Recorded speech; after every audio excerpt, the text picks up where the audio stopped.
श्री गुरुदेव दत्त. श्री स्वामी समर्थ. निर्जला एकादशी 2024.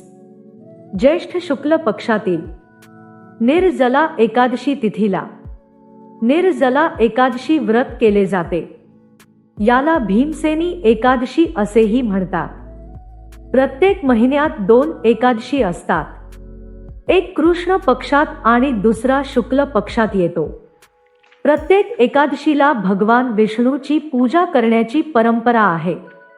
एकादशीचे व्रत केल्याने श्री हरी आपल्या भक्तांवर प्रसन्न होऊन त्यांना आशीर्वाद देतात. निर्जला एकादशीचे महत्त्व.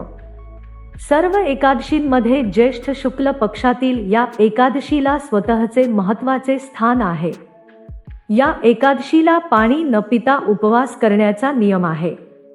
असे म्हणतात की जो व्यक्ती वर्षातील सर्व एकादशी उपवास करू शकत नाही तो या एकादशीचे व्रत करून इतर एकादशींचा लाभ घेऊ शकतो.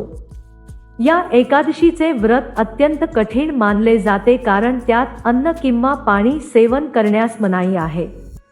अशा स्थितीत हे व्रत केल्याने सर्व पापांपासून मुक्ती मिळते आणि श्री हरी विष्णूची विशेष कृपा प्राप्त होते.